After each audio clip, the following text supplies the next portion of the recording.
Capítulo 21. Connie estaba ordenando uno de los trasteros de Bragby. Había varios, la casa era una verdadera almoneda y la familia no se deshacían nunca de nada. Al padre de Sir Geoffrey le habían gustado los cuadros y a la madre de Sir Geoffrey le habían gustado los muebles del Cinquecento. A Sir Geoffrey mismo le habían gustado los viejos vargueños tallados y los arcones de sacristía. Y así de generación en generación. Clifford coleccionaba pintura muy moderna a precios muy moderados. De modo que en el trastero había malos Sir Edwin Landseers, mediocres nidos de aves de William Henry Hunt y otras obras academicistas capaces de asustar a la hija de un miembro de la Real Academia de Pintura. Había decidido echarle un vistazo a todo aquello algún día y poner algo de orden. Aquellos muebles recargados le interesaban. La vieja cuna de la familia, de Palisandro, estaba cuidadosamente embalada para protegerla de los golpes y la humedad. Tuvo que desembalarla para poder verla. Tenía un cierto encanto, se quedó mirándola durante mucho tiempo. Es una verdadera pena que no pueda utilizarse, suspiró la señora Bolton, que la estaba ayudando. Aunque estas cunas se hayan pasado ya de moda. Puede que llegue a hacer falta. Yo podría tener un hijo, dijo Connie con tanta naturalidad como si estuviera hablando de un sombrero nuevo. ¿Quiere usted decir si le sucediera algo a Sir Clifford? Titubeó la señora Bolton. No. Quiero decir tal como están ahora las cosas. Lo único que tiene Sir Clifford es parálisis muscular, y eso no le afecta, dijo Connie, mintiendo con la misma naturalidad que quien se bebe un vaso de agua. Clifford le había metido la idea en la cabeza. Había dicho, desde luego yo podría tener un hijo todavía. No estoy mutilado en absoluto. La potencia podría volverme fácilmente, aunque los músculos de las caderas y de las piernas estén paralizados. Y entonces podría transferirse el semen.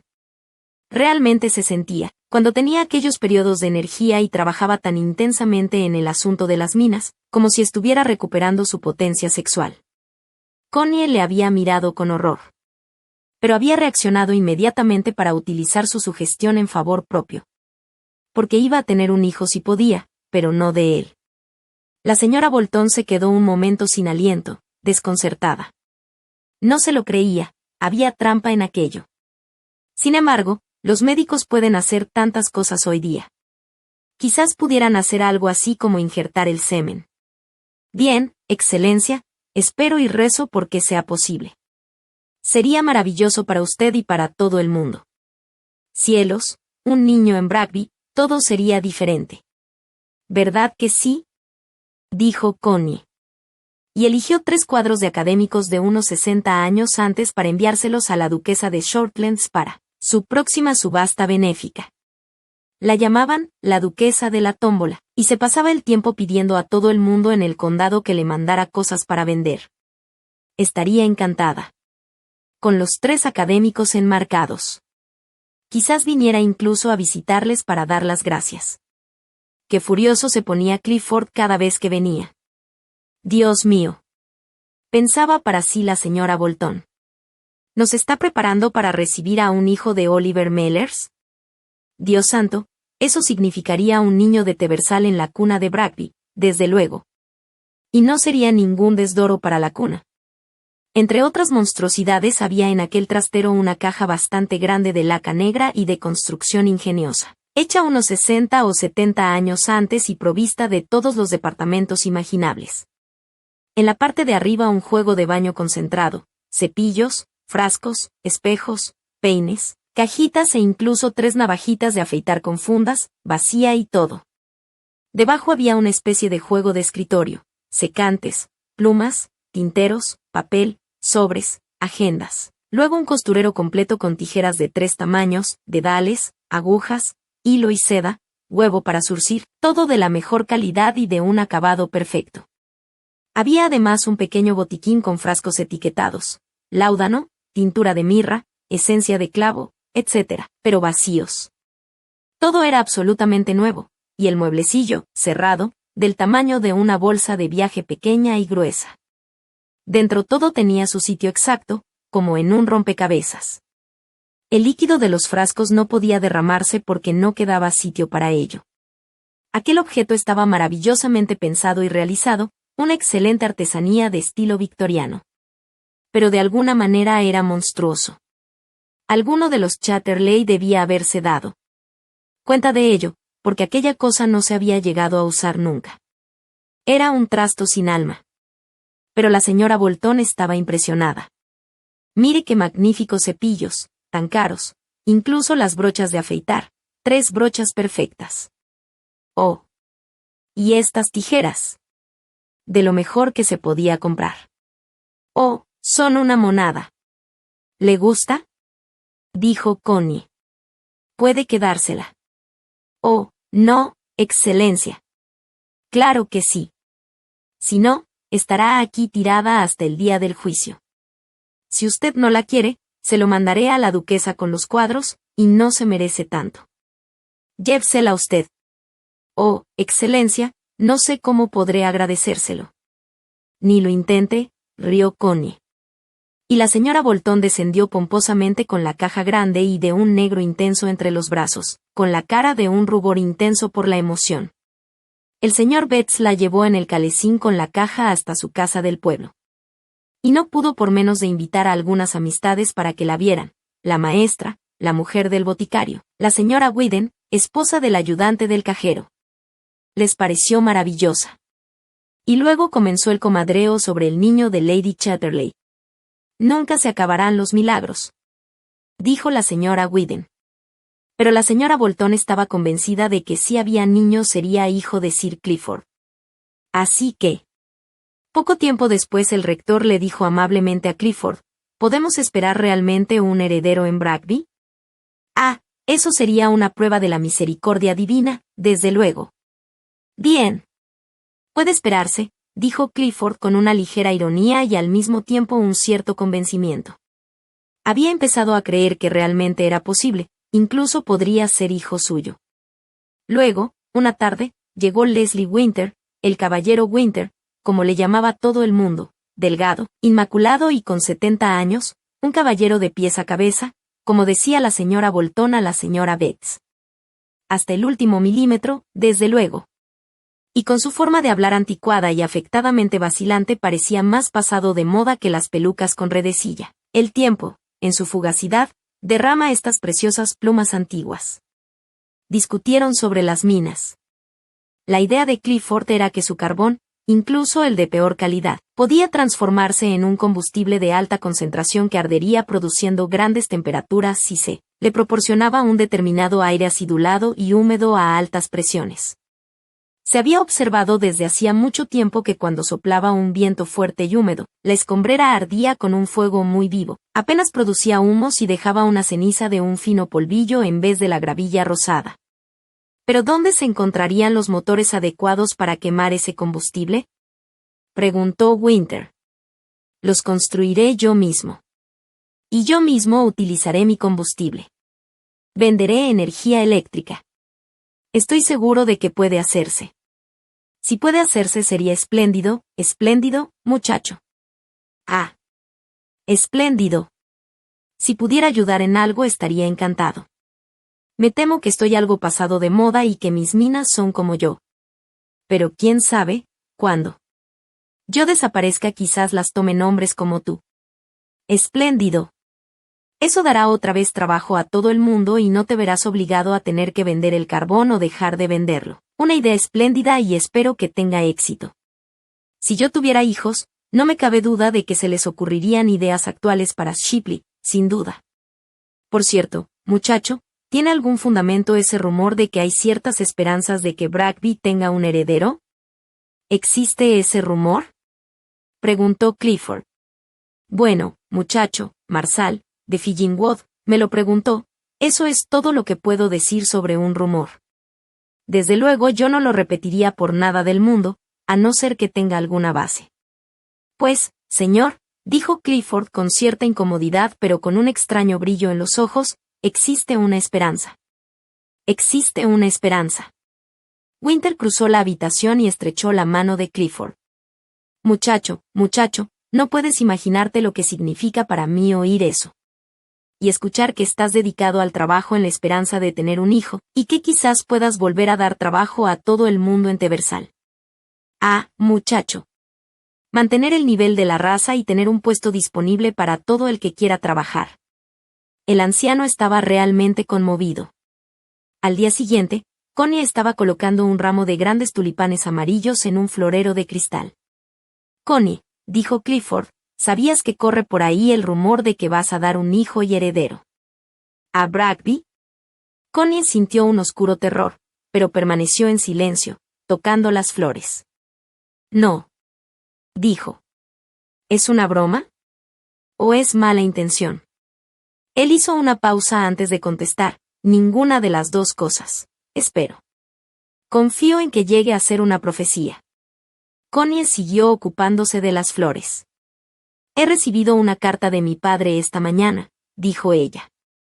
Me pregunta si recuerdo que ha aceptado en mi nombre la invitación que me ha hecho Sir Alexander Cooper para pasar julio y agosto en Villa Esmeralda, en Venecia.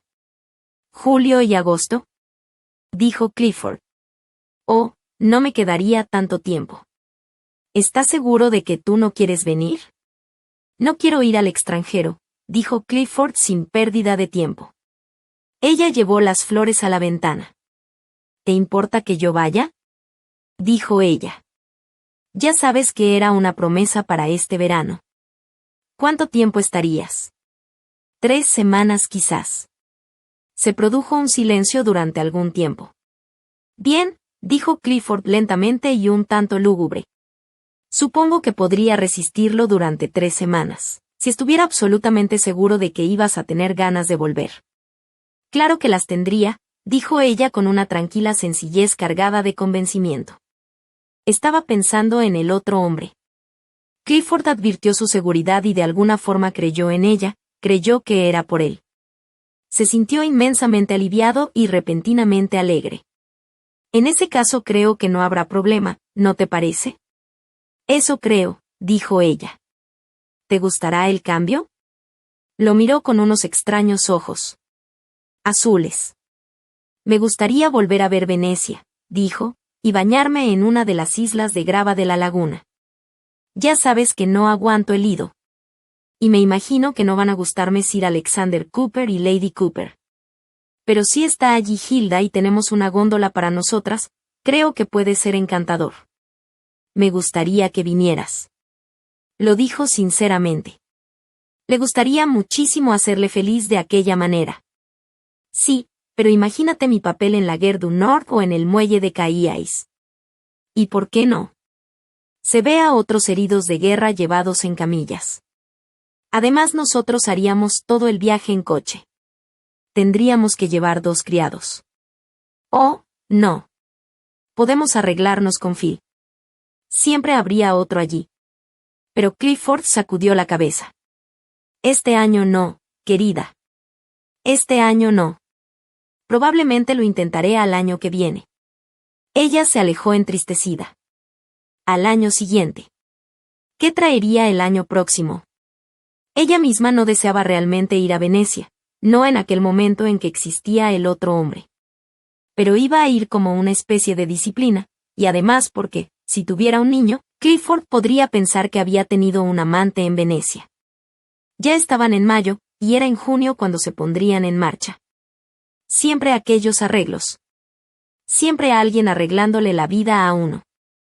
Engranajes que le hacían ponerse a uno en marcha y seguir un camino y sobre los cuales no se tenía ningún control real. Estaban en mayo, pero el tiempo era otra vez húmedo y frío. Un mayo frío y húmedo, bueno para el trigo y el centeno. Como si el trigo y el centeno tuvieran alguna importancia hoy día. Connie tenía que ir a Upwhite, que era su pequeña ciudad, donde los Chatterley eran todavía los Chatterley. Fue sola, Phil conducía. A pesar de ser mayo y del nuevo verdor de los campos, el paisaje era triste. Hacía bastante frío, el humo se mezclaba a la lluvia y había un ambiente de gases residuales en el aire. Había que apoyarse en la resistencia propia para vivir. No era de extrañar que aquella gente fuera mala y desagradable. El coche subía con dificultad por la hilera larga y escuálida de Teversal, las casas de ladrillo ennegrecido, los techos de pizarra negra de rebordes brillantes, el barro negro del polvo de carbón, el pavimento negro y húmedo. Era como si la desgracia lo hubiera arrasado todo. La absoluta negación de la belleza natural, la absoluta negación de la alegría de la vida, la absoluta negación del instinto de aprecio de la belleza de formas que tiene cualquier ave, cualquier animal, la muerte absoluta de la facultad humana de intuición, en suma, era algo que causaba asombro. Los montones de jabón en los ultramarinos, el ruibarbo y los limones en el frutero, los sombreros horrorosos en las modistas. Todo iba pasando, feo, feo, feo, seguido por el horror en yeso y oro del edificio del cine con sus carteles húmedos. Anunciando, el amor de una mujer, y la nueva capilla de la secta de los metodistas primitivos, no poco primitiva a su vez con su ladrillo desnudo y las grandes cristaleras de las ventanas en verdín y frambuesa. La capilla wesleyana, más arriba, era de ladrillo ennegrecido y se ocultaba tras rejas de hierro y matorrales negros. La capilla congregacional, que se sentía superior, estaba construida en cantería rústica y tenía un campanario, aunque no muy alto. Justamente detrás de ella estaban las nuevas escuelas, de costoso ladrillo rosa y terreno de juego con gravilla, enmarcado por verjas de hierro, todo muy impresionante y produciendo el efecto de una mezcla de capilla y prisión. Las chicas de quinto estaban en clase de canto, terminando unos ejercicios de la mi dola y empezando una preciosa canción infantil. Hubiera sido imposible imaginar algo menos parecido a una canción, a un canto espontáneo. Era un extraño chillido que seguía la directriz de una melodía. No era como los salvajes tienen ritmos sutiles. No era como los animales quieren decir algo cuando gritan. No se parecía a nada terrestre, y se llamaba canto. Connie estaba sentada, escuchando con el corazón en los pies, mientras Phil echaba gasolina. Que podía llegar a ser gente así, una gente en que la facultad intuitiva de vivir estaba tan muerta como un ladrillo y solo conservaban gritos, extrañamente mecánicos y una siniestra fuerza de voluntad. Un carro de carbón venía cuesta abajo, chirriando. En la lluvia. Phil se puso en marcha cuesta arriba, pasando las grandes pero desangeladas tiendas de tejidos y confecciones, la oficina de correos, para llegar a la pequeña plaza del mercado, de aspecto abandonado, donde Sam Black, desde la puerta del Sol, que se llamaba Parador y no Fonda, y donde se hospedaban los viajantes de comercio, hizo una inclinación al paso del coche de Lady Chatterley. La iglesia estaba apartada a la izquierda, entre unos árboles negruzcos. El coche siguió luego cuesta abajo, pasando el escudo de los mineros. Ya había dejado atrás el Nelson, el Wellington, los 3 barriles, y el Sol, ahora pasaba por el escudo de los mineros, luego el Salón de los Mecánicos, y después el nuevo y casi alegre Casino Minero, para, tras algunos chalets nuevos, salir a la ennegrecida carretera entre setos y campos verdes teñidos de oscuro que llevaba a Stags Gate. Teversal. Aquello era Teversal. La alegre Inglaterra. La Inglaterra de Shakespeare. No, era la Inglaterra de hoy. Connie se había dado cuenta desde que había ido a vivir allí. Aquella Inglaterra estaba produciendo una nueva raza humana, supersensitiva al dinero, a lo social y a lo político, y muerta, totalmente muerta, para lo intuitivo y lo espontáneo. Semicadáveres todos ellos, pero con una conciencia terriblemente insistente en su otra mitad. Había algo tenebroso y siniestro en todo ello. Era un submundo. Imprevisible por otra parte. ¿Cómo vamos a entender las reacciones de semicadáveres? Cuando Connie veía los grandes camiones llenos de metalúrgicos de Sheffield, criaturas siniestras, deformes y diminutas con forma humana, dirigiéndose de excursión a Matlack, sentía un desvanecimiento interior y pensaba, Dios, ¿qué ha hecho el hombre con el hombre? ¿Qué es lo que han estado haciendo los dirigentes de los hombres con sus semejantes? Les han reducido a un estado subhumano y la fraternidad se ha convertido en algo imposible. Es una pesadilla. Sintió de nuevo como una ola de terror la desesperanza gris y atenazante de todo aquello. Con criaturas semejantes formando las masas industriales y las clases altas tal como ella las conocía no quedaba esperanza de ninguna clase. Y a pesar de todo ella quería tener un niño, un heredero para Bragby. Un heredero para Bragby. Se estremeció de espanto. Y sin embargo Mellers había salido de todo aquello. Sí, pero estaba tan al margen de todo como ella. aunque no quedara en él ningún sentido de la fraternidad. Había muerto, la fraternidad había muerto. Solo quedaba soledad y desesperanza en todo aquello. Eso era Inglaterra, la mayor parte de Inglaterra. Ella lo sabía bien, habiendo partido en coche de su mismo centro. El coche estaba subiendo hacia Stagsgate. La lluvia aminoraba y el aire se llenó de una extraña claridad y resol de mayo. El paisaje discurría en amplias ondulaciones, al sur hacia el pico, al este hacia Mansfield y Nottingham. Connie se dirigía hacia el sur. Al llegar a lo alto de la meseta pudo ver a su izquierda, en una altura sobre la tierra en movimiento, la mole imponente y sombría del castillo de Barsop, de un gris oscuro, y por debajo las manchas rojizas de las casas de los mineros, nuevas aún, y más abajo todavía el penacho de humo oscuro y vapor blanco de la gran mina que suponía tantos miles de libras al año para los bolsos del duque y los demás accionistas. El viejo castillo imponente era una ruina, pero su masa seguía dominando el horizonte sobre el negro penacho de plumas y el blanco ondulante en el aire, neblinoso de abajo. Una curva y llegaron a la cota de Stagsgate. Stagsgate, visto desde la carretera, era solo un enorme y maravilloso hotel de construcción reciente, el escudo de Coninby, rojo, blanco y oro, en un salvaje aislamiento a un lado de la carretera. Pero mirando atentamente se veían a la izquierda hileras de hermosas casas, modernas, asentadas como un juego de dominó, con espacios abiertos y jardines. Un siniestro juego de dominó que algunos amos macabros jugaban sobre la desconcertada tierra. Y tras aquellos bloques de casas, en su parte trasera, se elevaban las asombrosas y temibles construcciones en altura de una mina realmente moderna, plantas químicas, galerías enormes y largas, de formas hasta entonces desconocidas para el hombre. El pozo principal y los depósitos mismos de la mina eran algo insignificante entre el gigantismo de las nuevas instalaciones. Frente a todo ello el juego de dominó parecía paralizado perennemente en una especie de atontamiento esperando que comenzara el juego. Aquello era Stagsgate, nacido sobre la superficie de la tierra después de la guerra. Pero de hecho, aunque Connie no lo conocía, media milla más abajo del hotel, estaba el viejo Stagsgate, con una pequeña mina antigua y casas de viejo ladrillo negro, una capilla o dos, una tienda o dos y una taberna o dos. Pero aquello ya no tenía importancia. Las enormes columnas de humo y vapor se elevaban de las nuevas instalaciones más arriba y aquello era ahora Stagsgate, sin capillas, sin bares, sin tiendas siquiera. Solo las grandes fábricas, que son la moderna Olimpia con templos dedicados a todos los dioses, y además las casas modernas y el hotel. En realidad el hotel no era más que un bar de mineros, a pesar de su aspecto de hotel de primera clase.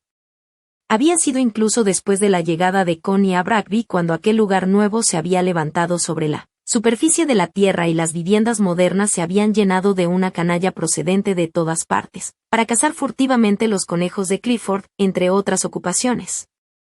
Capítulo 22. Desde el coche que avanzaba por la meseta, Connie veía desplegarse el paisaje del condado. El condado. En tiempos había sido un condado orgulloso y señorial. Delante de ella, dominante y difusa en el horizonte, se veía la más espléndida y enorme del palacio de Chadwick, con más espacio de ventanas que de muros, una de las más famosas casas isabelinas. Solitario y noble, dominando un gran parque, pero fuera de su tiempo, pasado de moda. Se mantenía aún, pero más como espectáculo que otra cosa.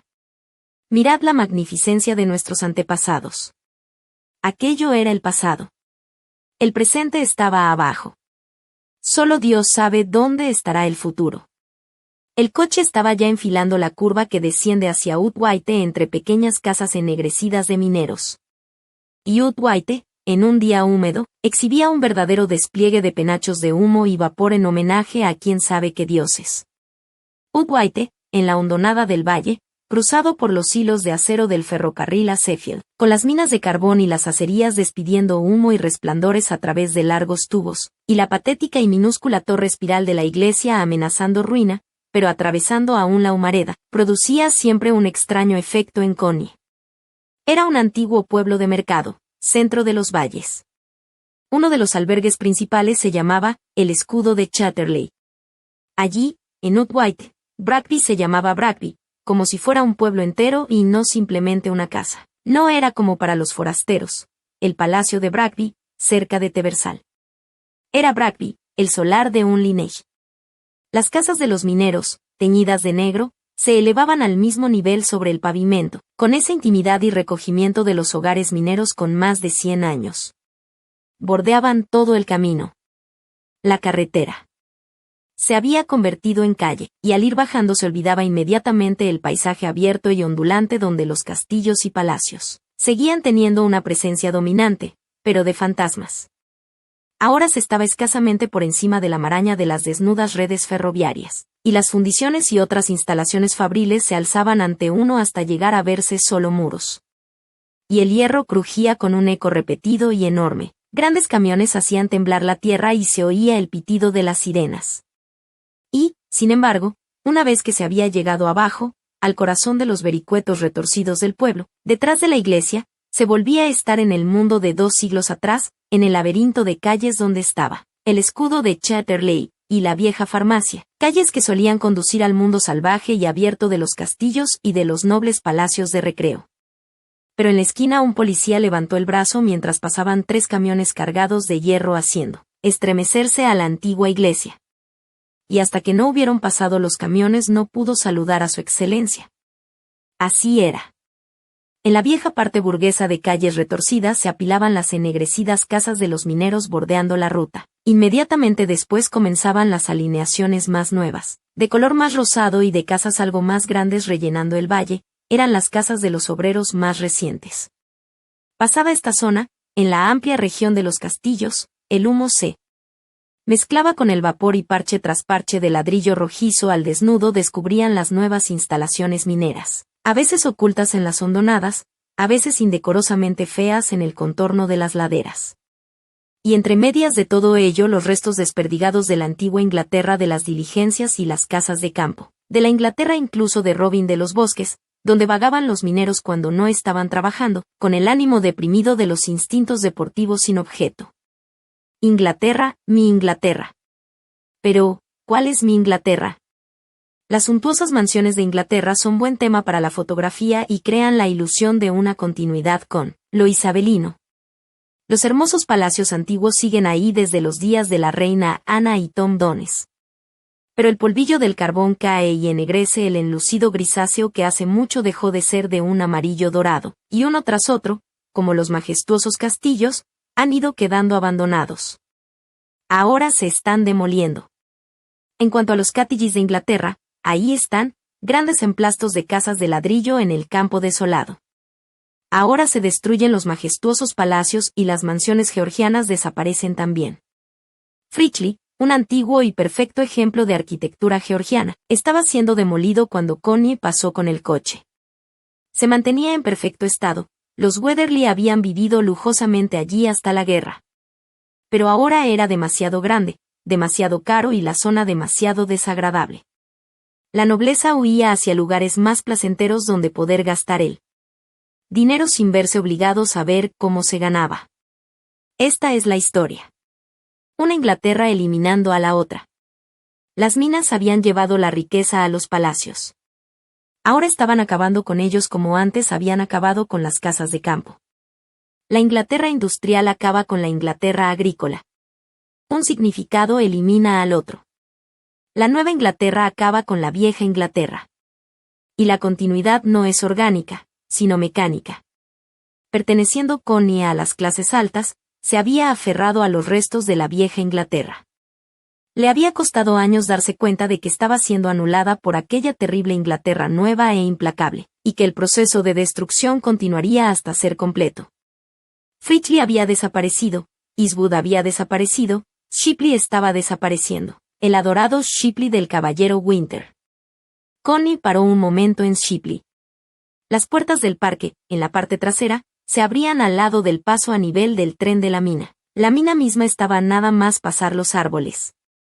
Las puertas estaban abiertas porque el parque estaba sometido a un derecho de paso que utilizaban los mineros. Se les veía pasear por el parque. El coche pasó los estanques ornamentales, donde los mineros tiraban sus periódicos, y enfiló el camino privado hacia la casa. Se erguía solitario, a un lado, un agradable edificio de estuco de mediados del siglo XVIII.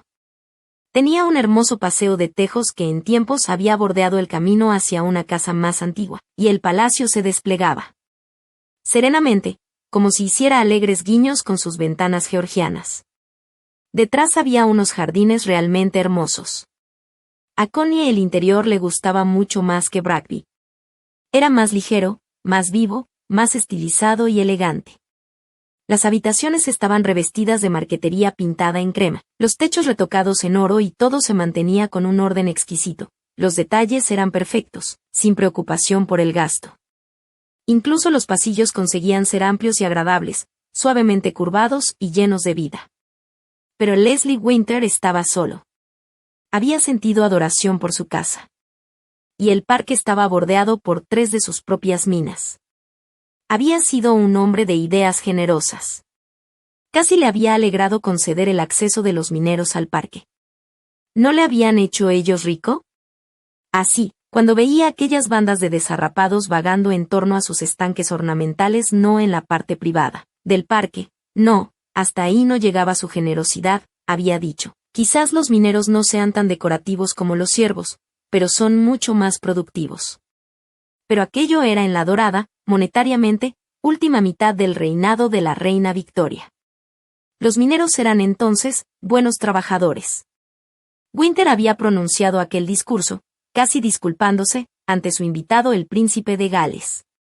Y el príncipe había contestado en su inglés un tanto gutural: «Tiene usted mucha razón. Si hubiera carbón debajo de Sandringham, abriría una mina en el césped y me parecería paisajismo de la mejor calidad. Oh, a ese precio estoy más que dispuesto a cambiar los corzos por mineros. Además me han dicho que sus hombres son buenos». Pero por aquel entonces el príncipe tenía una idea quizás exagerada de las bellezas del dinero y de las bienaventuranzas de la industrialización. Sin embargo, el príncipe había llegado a rey, y el rey había muerto, y ahora había otro rey cuya función principal parecía ser la de inaugurar comedores sociales. Y los buenos trabajadores estaban de alguna forma sitiando a Shipley. Los nuevos asentamientos de los mineros se apiñaban en el parque, y para el caballero aquella era en cierto modo una población extraña. Solía sentirse, de manera amable pero ampulosa, señor de sus tierras y sus mineros. Ahora, con el sutil avance de la nueva mentalidad, se había visto desplazado de alguna manera. Era él quien se había convertido en un extraño. Sin posibilidad alguna de error. Las minas, la industria, tenían una voluntad propia y aquella voluntad era opuesta al aristócrata propietario. Todos los mineros formaban parte de aquella voluntad y era difícil levantarse en contra de ella. Acababa por barrerle a uno del sitio o de la vida sin remisión. El caballero Winter, soldado al fin, lo había resistido. Pero ya no le gustaba pasear por el parque después de cenar. Se ocultaba casi en el interior. Una vez había ido, sin sombrero, con zapatos de charol y calcetines de seda púrpura, acompañando a Connie hasta la verja, hablando con ella con su elegante tartamudeo afectado. Pero cuando hubo que pasar entre los pequeños grupos de mineros, quietos, mirando, sin saludar ni hacer nada, Connie se dio cuenta de que aquel anciano esbelto y educado se replegaba en sí como hace el elegante macho del antílope en la jaula ante la mirada vulgar. Los mineros no sentían una hostilidad personal, en absoluto. Pero su espíritu era frío y lo mostraban a las claras. Y muy en el fondo había un profundo resentimiento. Trabajaban para él. Y en su mundo de fealdad se rebelaban contra su existencia elegante, bien educada y bien alimentada. ¿Y él quién es? Esa era la diferencia que rechazaban con resentimiento. En algún lugar secreto de su corazón inglés, con un gran pozo de militar aún, él creía que tenían derecho a considerar aquella diferencia con resentimiento. Él mismo se sentía en parte injusto por disfrutar de todas las ventajas. Pero con todo y con eso, él representaba un sistema y no iba a dejarse vencer. A no ser por la muerte. Que vino sobre él de manera repentina poco después de la visita de Connie. En su testamento se acordó generosamente de Clifford. Los herederos dieron inmediatamente la orden para la demolición de Shipley. Costaba demasiado mantenerlo. Nadie quería vivir allí. Así que se tiró abajo. La avenida de Tejos fue talada. Se cortó la madera del parque y se dividió el terreno en parcelas. Estaba lo suficientemente cerca de White. En el extraño desierto baldío de aquella tierra de nadie, una más, se elevaron nuevas callecitas. De casas adosadas, todo muy apetecible. La urbanización Palacio de Shipley. Todo había sucedido en el periodo de un año, desde la última visita de Connie. Allí estaba la urbanización Palacio de Shipley, una hilera de villas, adosadas con sus calles de nuevo trazado. Nadie hubiera sospechado que el palacio había estado allí solo 12 meses antes. Pero esta no es más que una etapa posterior del paisajismo a lo Rey Eduardo, ese tipo de paisajismo con una mina en el césped.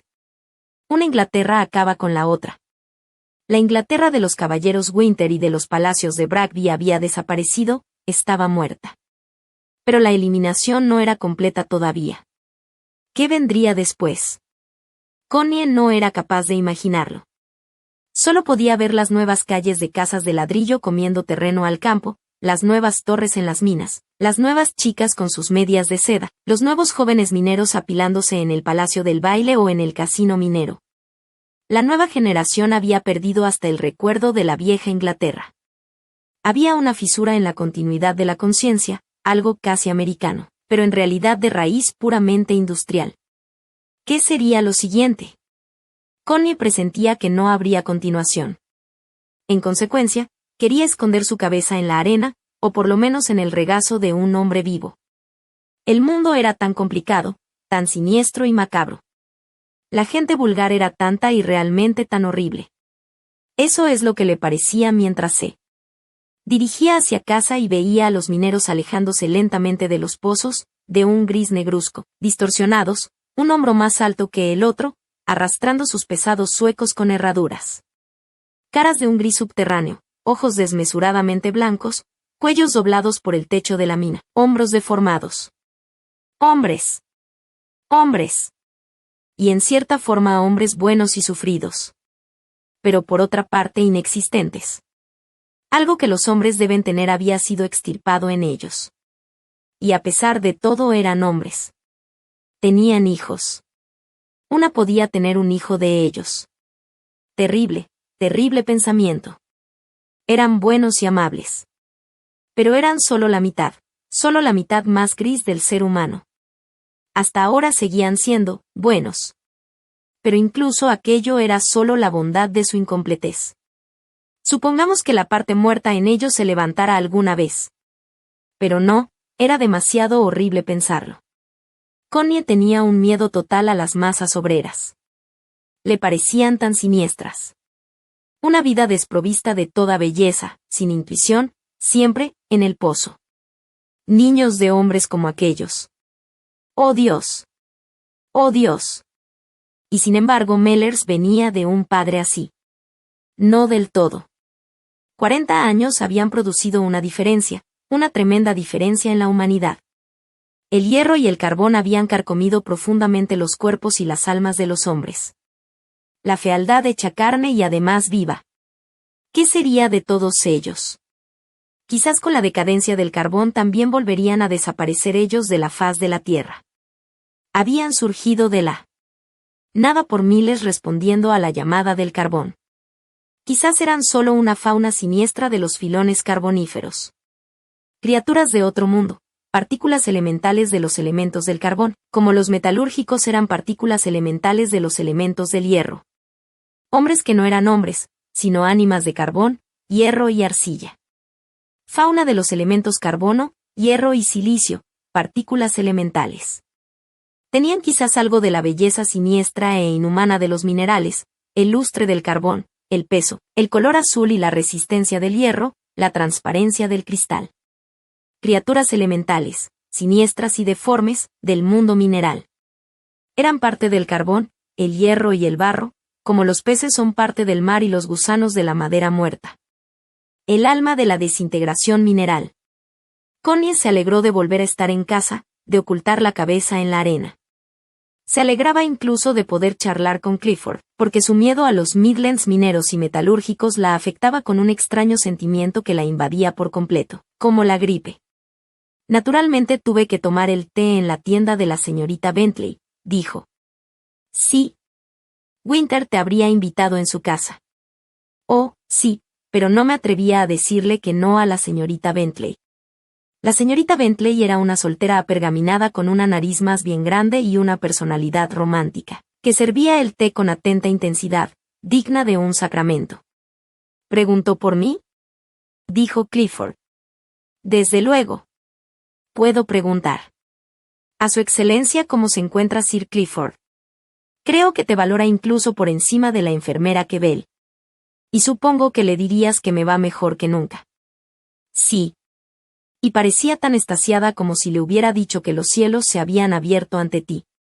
Le dije que si venía alguna vez a Teversal viniera a verte. ¿A mí? ¿Para qué? Verme a mí. Naturalmente, Clifford. No te pueden tener esa adoración sin que tú correspondas, aunque solo sea un poco.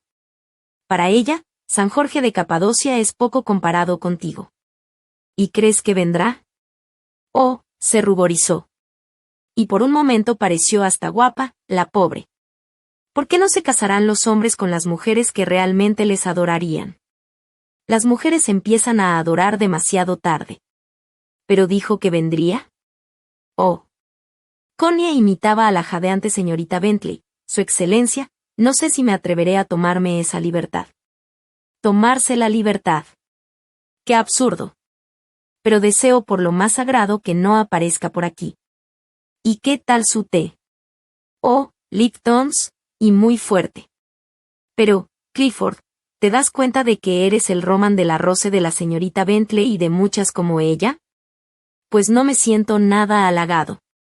Aprecian como un tesoro cada una de tus fotos en las revistas y probablemente rezan por ti todas las noches. A mí me parece maravilloso. Subió a su habitación a cambiarse. Aquella noche él le dijo, ¿no crees que hay algo de eterno en el matrimonio? Ella le miró.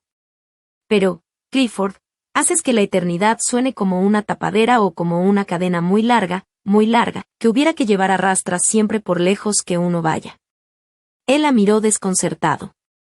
Lo que quiero decir es que si vas a Venecia no irás con la esperanza de una aventura amorosa que puedas tomar au Grand Serieux, ¿no? ¿Una aventura amorosa en Venecia au Grand Serieux? No. Te lo aseguro. No, nunca me tomaría una aventura amorosa en Venecia más allá de au Tres Petits Serieux. Hablaba con una extraña especie de desprecio. Él arrugó las cejas al mirarla. Al bajar por la mañana se encontró con Flossie, la perra del guardabosque, sentada en el pasillo ante la puerta de Clifford y gimiendo ligeramente. Pero Flossie, dijo ella en voz baja. ¿Qué haces aquí? Y abrió en silencio la puerta de Clifford. Clifford estaba sentado en la cama, con la mesa de cama y la máquina de escribir a un lado. El guarda estaba en posición de firmes a los pies de la cama. Flossie entró corriendo. Con un ligero gesto de cabeza y ojos, Mellers le ordenó que volviera a salir y ella se retiró con las orejas bajas. Oh, buenos días, Clifford, dijo Connie. No sabía que estabas ocupado. Luego miró al guarda, dándole los buenos días. Él pronunció su respuesta entre dientes, mirándola vagamente. Pero ella sintió una ráfaga de pasión provocada por su simple presencia. ¿Te he interrumpido, Clifford? Lo siento. No, no es nada de importancia. Se deslizó de nuevo fuera de la habitación y subió al peinador azul del primer piso. Se sentó a la ventana y le vio descender por el sendero con su curiosa manera de andar, en silencio, humilde. Tenía una especie natural de distinción callada, un orgullo altanero y un cierto aire de fragilidad al mismo tiempo. Un asalariado. Uno de los asalariados de Clifford. La culpa, querido bruto, no es de nuestras estrellas, sino de nosotros mismos, pobres sumisos. ¿Era él un ser sometido? ¿Lo era? ¿Qué pensaba él de ella? Hacía un día de sol y Connie estaba trabajando en el jardín con ayuda de la señora Bolton. Por alguna razón las dos mujeres se compenetraban ahora en uno de esos inexplicables flujos y reflujos de simpatía que se producen entre la gente. Estaban poniendo tutores a los claveles e introduciendo en la tierra plantones de flores para el verano. Era un tipo de trabajo que les gustaba a las dos. Connie disfrutaba especialmente metiendo las delicadas raíces de las plantas jóvenes en el suave mantillo negro, y apretando luego la tierra en torno. Aquella mañana de primavera sentía además un estremecimiento en su vientre, como si el sol lo hubiera inundado y lo hubiera llenado de felicidad. ¿Hace muchos años que perdió a su esposo?, preguntó a la señora Bolton, mientras cogía otro de los plantones y lo introducía en el agujero. 23. Dijo la señora Bolton, mientras iba separando plantitas de los manojos de Aquelaes. 23 años desde que me lo trajeron un día a casa. El corazón de Connie dio un vuelco ante la terrible fatalidad de aquel, me lo trajeron a casa. ¿Qué es lo que cree usted que le mató?, preguntó. ¿Era feliz con usted? Era una pregunta de mujer a mujer. La señora Bolton se retiró un mechón de pelo de la cara con el dorso de la mano. No lo sé, Excelencia. Era una persona que no cedía ante nada, nunca estaba de acuerdo con los demás. Si algo le repugnaba era esconder la cabeza por la razón que fuera. Una especie de testarudez que lleva a la muerte. La verdad es que no le importaba nada. Yo le echo la culpa a la mina. No debiera haber trabajado nunca en las galerías. Pero su padre le hizo bajar de muy joven y luego, cuando se pasan los 20 años, ya no es fácil salir. ¿Decía él que no le gustaba? Oh, no. Eso nunca. Nunca decía que no le gustara algo. Solo ponía una cara rara. Era de los que hacen las cosas sin pensar, como algunos de los primeros chicos que se fueron tan contentos a la guerra y los mataron nada más llegar. Realmente no era un cabeza loca, pero no le importaba nada. Yo solía decirle, no te preocupa nada ni nadie, pero no era verdad. ¿De qué forma se quedó cuando nació mi primer hijo, sin moverse?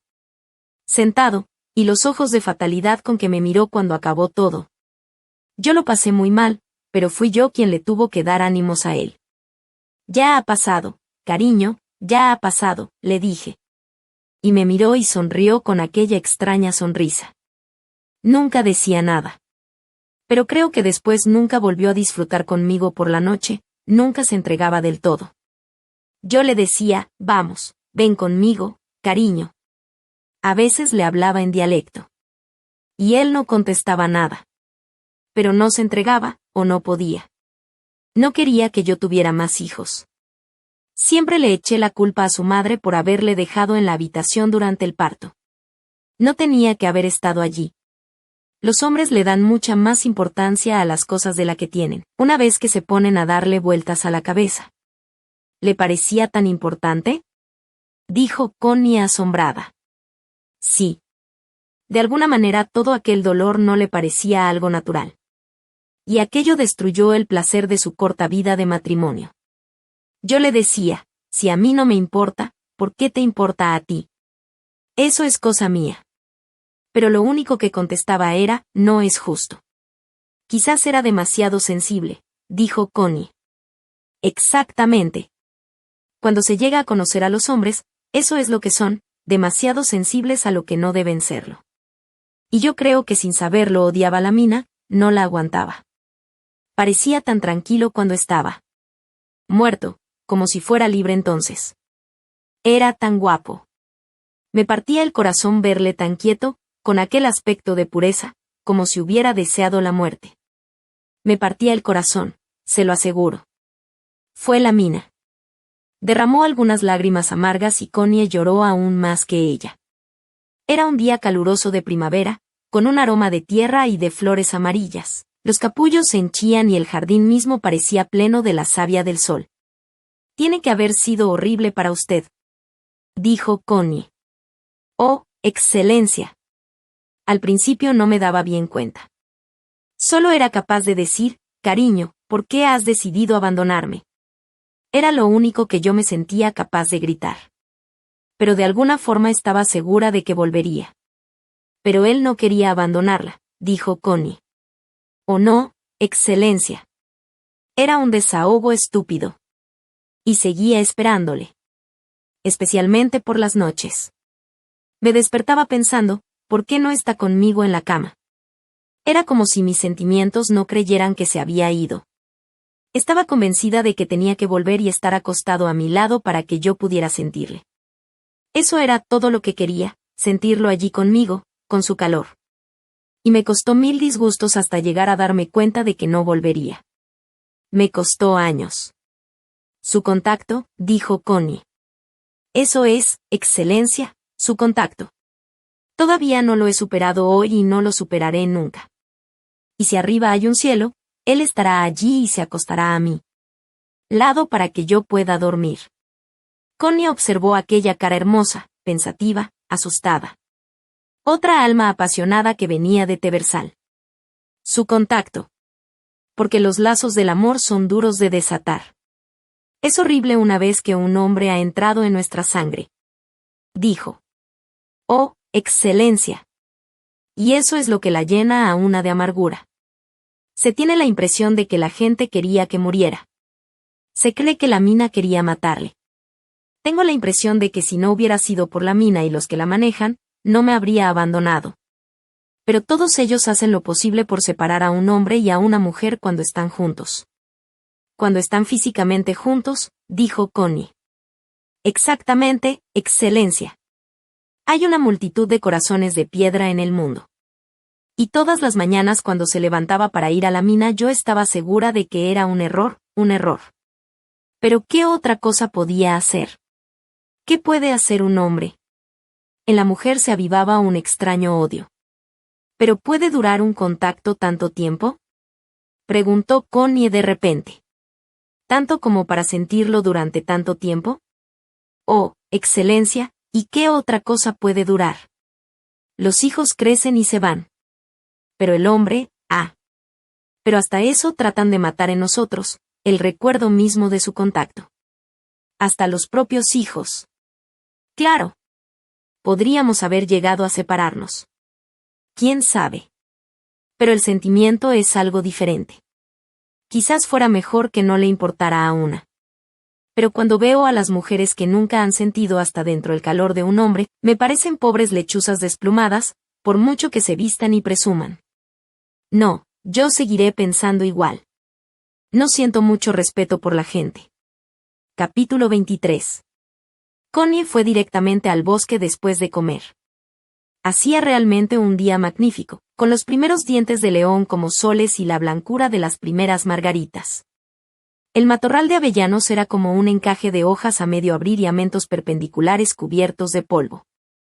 Las celidonias amarillas eran ahora muy abundantes, abiertas por completo, vueltas del revés, como con prisa, y con el brillo del amarillo nuevo. Allí estaba el amarillo, el potente amarillo de principios del verano. Y las prímulas eran anchas, poseídas de un pálido abandono, prímulas apelotonadas que habían perdido la timidez. El verde lujuriante y oscuro de los jacintos era como un mar con los capullos elevándose como el trigo pálido, mientras en el camino de herradura los nomeolvides surgían por todas partes y las acuelaes desplegaban sus golillas púrpura y se veían pedacitos de caparazón de huevos de azulejo bajo un matorral. Por todas partes los capullos y el impulso de la vida. El guarda no estaba en la choza. Había serenidad en todo. Los pollitos marrones correteaban alegres. Connie siguió andando hacia la casa porque quería verle. La casa estaba al sol, justo al lado exterior del confín del bosque. En el pequeño jardín los narcisos dobles se elevaban en ramos junto a la puerta abierta de par en par, y las belloritas rojas dobles bordeaban el sendero. Se oyó el ladrido de un perro y Flossie llegó corriendo. La puerta abierta de par en par. Así que estaba en casa. La luz del sol bañaba el suelo de ladrillo rojo. Al ascender por el sendero lo vio a través de la ventana, sentado a la mesa en mangas de camisa y comiendo. La perra gemía suavemente y movía leve la cola. Él se levantó y llegó a la puerta limpiándose la boca con un pañuelo rojo, masticando todavía. ¿Puedo entrar?, dijo ella. Adelante. El sol iluminaba la desnuda habitación, que olía a unas chuletas de cordero cocidas en un pote al fuego. El pote estaba todavía sobre las trévedes, y al lado, sobre el fogón blanco, estaba la cacerola negra para las patatas, colocada sobre un pedazo de papel. El fuego estaba al rojo, algo bajo, la cadena suelta y el puchero del agua cantando. Su plato estaba sobre la mesa con patatas y restos de chuleta. Había también pan en una cesta, sal y una jarra azul con cerveza. El mantel era de hule blanco, él se mantenía a la sombra. Va muy retrasado, dijo ella. Siga comiendo. Ella se sentó al sol en una silla de madera junto a la puerta. Tuve que ir a White, dijo él sentándose a la mesa, pero sin continuar su comida. Coma, dijo ella. Pero no tocó la comida. ¿Quiere tomar algo? Preguntó él en dialecto. ¿Quiere una taza de té? El agua está cociendo. Se levantó a medias de la silla. Si lo permite, lo prepararé yo misma, dijo ella levantándose. Él parecía triste y ella se dio cuenta de que le estaba molestando. Bueno, la tetera está ahí, señaló un pequeño armario gris de rinconera, y las tazas. El té está en la repisa, encima de su cabeza. Ella cogió la tetera negra y la lata de té del estante.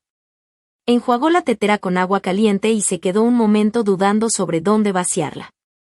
Tírela fuera, dijo él dándose cuenta. Está limpia. Se acercó a la puerta y echó el agua al camino. Era un lugar encantador, tan tranquilo, tan realmente un bosque.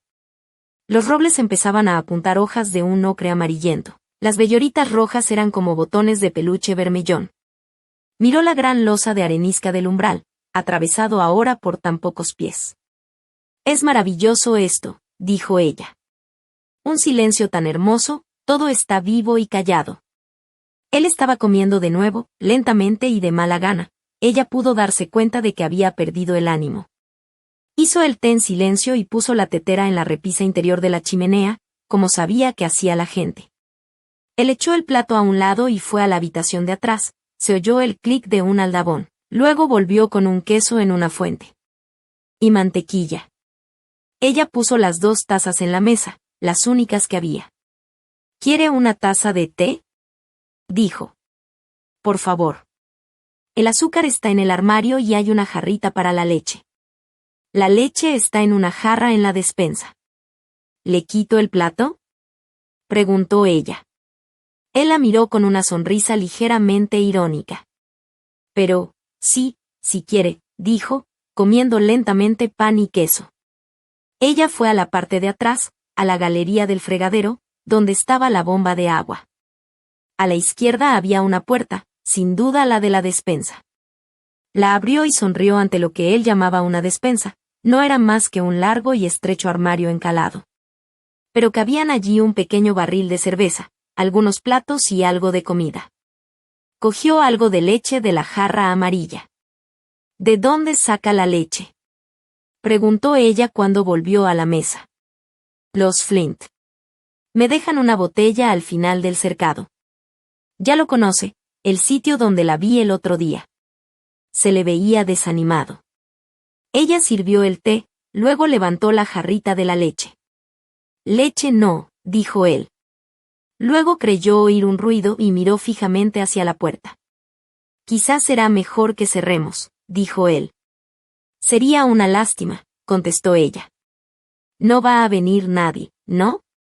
Solo una vez de 1000, pero nunca se sabe. Y aún así no importa, dijo ella. No es más que una taza de té. ¿Dónde están las cucharas? Él extendió el brazo y abrió el cajón de la mesa. Connie estaba sentada junto a la mesa, al sol que entraba por la puerta. Flausie, dijo él a la perra, que estaba tumbada en una esterilla al pie de la escalera. Vete y busca. Levantó el dedo y su busca fue cortante.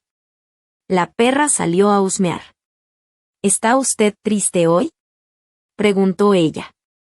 Él volvió rápido sus ojos azules y la miró directamente. Triste. No, aburrido. He tenido que ir a denunciar a 2 cazadores furtivos que pillé, y, bueno, no me gusta la gente. Ahora hablaba fríamente en buen inglés. Había ira en su voz. ¿No le gusta ser guardabosque? Preguntó ella. ¿Guardabosque? Claro que me gusta. Siempre que me dejen tranquilo. Pero cuando tengo que ir a perder el tiempo a la policía y a otros sitios y esperar a que me atiendan un montón de idiotas, bueno, me enfurezco, y sonrió con un cierto y ligero humor. ¿No podría independizarse?, preguntó ella. Yo. Supongo que podría, si lo que me pregunta es si lograría sobrevivir con la pensión. Podría. Pero tengo que trabajar en algo o me muero. Es decir, tengo que tener algo que me mantenga ocupado. Y me falta humor para trabajar para mí mismo. Tiene que ser un trabajo para otra persona o lo dejaría en un mes por mala leche. Así que, en general, estoy muy bien aquí. Especialmente en los últimos tiempos. Se rió de nuevo, mirándola con un humor burlón. ¿Pero está de mal humor?, preguntó ella. ¿Quiere decir que siempre está de mal humor? Casi siempre, dijo él riendo. No acabo de digerir la bilis. ¿Qué bilis?, dijo ella. Bilis, dijo él. ¿No sabe lo que es eso? Ella se quedó silenciosa y desengañada. Él no le hacía ningún caso. El mes que viene me iré durante algún tiempo, dijo ella. Se va. ¿A dónde? A Venecia. Venecia. ¿Con Sir Clifford? ¿Cuánto tiempo? Un mes o así, contestó ella. Clifford no va. ¿Se quedará aquí?, preguntó él. Sí. No le gusta viajar en su estado. Claro, pobre diablo, dijo él compadeciéndole. Hubo una pausa. No me olvidará cuando me vaya, ¿no?, preguntó ella. Él levantó de nuevo la mirada y la dirigió hacia ella de lleno. ¿Olvidar?, dijo él. Ya sabe que nadie olvida. No es cuestión de memoria. Ella quería preguntar, ¿entonces de qué? Pero no lo hizo. En lugar de ello dijo con voz apagada, le he dicho a Clifford que quizás tenga un niño. Ahora la miró de verdad, con ojos tensos e inquisitivos. ¿De verdad?, dijo por fin. ¿Y qué dijo él? Oh, que no le importaría. En realidad le alegraría, siempre que pareciera suyo. No se atrevía a mirarle. Él permaneció en silencio durante mucho tiempo, luego volvió a mirarla a la cara. Desde luego no le ha dicho nada de mí, dijo él. No. No le he dicho nada de usted, dijo ella. No. Dudo que me aceptara como progenitor sustituto. Entonces, ¿de dónde se supone que va a salir ese niño? Podría tener una aventura amorosa en Venecia, dijo ella. Podría, contestó él lentamente. ¿Es por eso por lo que se va? No para tener una aventura amorosa, dijo mirándole suplicante. Para aparentarlo, dijo él. Hubo un silencio. Él estaba sentado, mirando por la ventana, con una mueca poco pronunciada en su rostro, entre la burla y la amargura. Ella detestaba aquella mueca. O sea, ¿que no ha tomado ninguna precaución para no tener un hijo?, preguntó él de repente. Porque yo no las he tomado. No, dijo ella con voz apagada. Ni me hubiera gustado. Él la miró y luego volvió a mirar por la ventana con aquella mueca peculiar y sutil. Se produjo un silencio lleno de tensión. Al final se volvió hacia ella y dijo sarcástico, ¿para eso me quería entonces, para tener un hijo? Ella dejó caer la cabeza. No, realmente no, dijo ella. ¿Entonces realmente qué?, preguntó él con tono mordaz.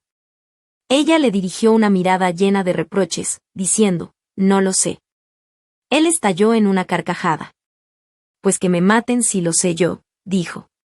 Hubo una larga pausa de silencio, un silencio frío. Bien, dijo por fin. Que sea como su excelencia prefiera. Si tiene usted el hijo, que le aproveche a Sir Clifford. Yo no habré perdido nada. Por el contrario, he tenido una experiencia muy agradable, desde luego. Y se estiró como conteniendo un bostezo. Sí me ha utilizado. Usted, dijo, no es la primera vez que me utilizan, y creo que no ha sido nunca tan agradable como esta vez, aunque, desde luego, no es como para estar tremendamente orgulloso de ello. Se volvió a estirar, de forma curiosa, con los músculos temblando y la mandíbula extrañamente desencajada. Pero yo no le he utilizado, dijo ella implorante. A las órdenes de su excelencia, dijo él. No, dijo ella. Me gustaba su cuerpo. Sí, contestó él y se echó a reír. Bien, entonces estamos en paz, porque a mí me gustaba el suyo. La miró con ojos extraños y oscuros. ¿Le gustaría subir arriba ahora? Preguntó él con una voz rara, estrangulada. No, aquí no. Ahora no. Dijo ella pesadamente, aunque si hubiera utilizado cualquier presión sobre ella habría cedido, porque ante él se encontraba indefensa. Él volvió la cara de nuevo y pareció olvidarse de ella. Quiero tocarle como usted me toca a mí, dijo ella. Nunca he tocado realmente su cuerpo. Él la miró y volvió a sonreír. ¿Ahora? Preguntó. No. No. Aquí no. En la choza. ¿No le importa? ¿Cómo la toco yo? Preguntó. Cuando recorre mi cuerpo con los dedos. Él la miró y se encontró con sus ojos cargados y anhelantes. ¿Y le gusta cuando le paso los dedos por la piel? Preguntó él, todavía sonriente. Sí, ¿y a usted? Dijo ella. Oh, a mí. Entonces cambió de tono. Sí, dijo, lo sabe sin necesidad de preguntarlo. Cosa que era verdad. Ella se levantó. Y recogió el sombrero. Tengo que irme, dijo. ¿Ya se va? Respondió él educadamente. Ella quería que la tocara, que le dijera algo, pero él no dijo nada, solo esperaba cortésmente. Gracias por el té, dijo ella. Todavía no he dado las gracias a su excelencia por haber honrado mi tetera, dijo él. Ella descendió por el sendero y él se quedó en la puerta con una mueca imperceptible. Flossie llegó corriendo con el rabo en alto. Y Connie tuvo que seguir avanzando confusa hasta llegar al bosque. Sabía que él estaba mirando con aquella mueca incomprensible en la cara. Fue andando hacia casa, afligida y derrotada. Le molestaba que él dijera que le había utilizado, porque en un sentido era verdad. Pero él no debería haberlo dicho. Y así, de nuevo, se encontró indecisa entre dos sentimientos, el resentimiento contra él y el deseo de hacer las paces. Tomó el té irritada e incómoda y subió inmediatamente después a su habitación. Pero una vez allí todo era inútil, no podía estar de pie ni sentada. Tendría que tomar una resolución. Tendría que volver a la choza, si él no estaba allí, tanto mejor. Se escabulló por la puerta lateral y se puso en camino directamente, un tanto deprimida. Al llegar al claro se sentía terriblemente incómoda. Pero allí estaba él de nuevo, en mangas de camisa, agachado, dejando salir a las gallinas de las jaulas, entre los polluelos, que al crecer se habían hecho algo más torpes, pero seguían siendo más vivos que los polluelos de gallina. Fue directamente hacia él. Ya ve que he venido, dijo. Sí, ya lo veo, dijo él, enderezando la espalda y mirándola ligeramente divertido. ¿Deja salir ahora a las gallinas? Preguntó ella. Sí, han estado sentadas ahí hasta quedarse en los huesos, dijo él. Y ahora han perdido las ganas de salir y comer. Yo, no existe para una gallina clueca, no vive más que para los huevos o los polluelos. Pobres gallinas madres, cuánto amor y qué ciego. Incluso con pollos que no eran suyos. Connie las miró compadecida. Se produjo un silencio agobiante entre el hombre y la mujer. ¿Entramos a la choza? Preguntó él en su dialecto. ¿Me desea? Preguntó ella con una cierta desconfianza. Sí, sí quiere venir. Ella se quedó callada. Vamos entonces, dijo él. Y ella fue con él a la choza. Todo quedó totalmente a oscuras al cerrar la puerta. Capítulo 24. Él encendió una luz baja en la lámpara, como había hecho antes. ¿Ha venido sin ropa interior? Preguntó él. Sí. Entonces voy a desnudarme también. Tendió las mantas, dejando una a un lado para taparse. Ella se quitó el sombrero y se estiró el cabello. Él se sentó, quitándose los zapatos y las polainas y desabotonándose los pantalones de pana. «Échese», dijo él, de pie, con la camisa puesta. Ella obedeció en silencio y él se echó a su lado, luego tiró de la manta sobre los dos. «Eso es», dijo él. Y levantó completamente su vestido hasta llegar a los pechos. Los besó suavemente, cogiendo los pezones entre los labios en delicadas caricias. «Eres maravillosa, dijo, frotando su cara contra su vientre cálido en un movimiento de mimo. Y ella echó los brazos en torno a él bajo la camisa, pero estaba asustada, atemorizada de su cuerpo fino, suave, desnudo, que parecía tan fuerte, asustada de los músculos violentos. Se replegó con miedo. Y cuando él dijo con una especie de ligero gemido, «Eres maravillosa», algo en ella se estremeció y algo en su mente se endureció resistiéndole. Endurecimiento ante la horrible intimidad física, ante el extraño vértigo de su posesión. Y aquella vez el agudo éxtasis de su propia pasión no pudo con ella. Permaneció con las manos inertes sobre el cuerpo agitado de él, por mucho que lo intentara. Su espíritu parecía estar observando al margen, desde una posición por encima de su cabeza, y las sacudidas de las caderas del hombre le parecían ridículas, y la especie de ansiedad de su pene para llegar a una crisis que se resolvería en una pequeña evacuación, parecía una farsa. Sí, aquello era el amor, aquel meneo ridículo de los carrillos del culo y el decaimiento del pobre, insignificante, húmedo y diminuto pen. Aquel era el divino amor. Después de todo, los modernos tenían razón al sentir el desprecio que sentían contra aquella representación, porque no era más que una representación. Era más que cierto. Como decían algunos poetas, que el Dios que había creado al hombre debía tener un sentido siniestro del humor al crearlo como ser racional y forzarlo sin embargo a tomar aquella postura ridícula y dotarlo de un hambre ciega por aquella representación ridícula. Incluso un Maupassant veía en ello un anticlímax humillante. Los hombres despreciaban el contacto sexual y sin embargo caían en él.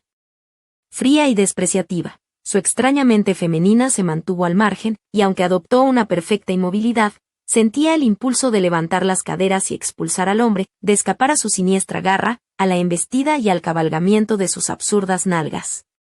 Su cuerpo era algo desquiciado, impúdico, imperfecto, un tanto repugnante, inacabado, patoso.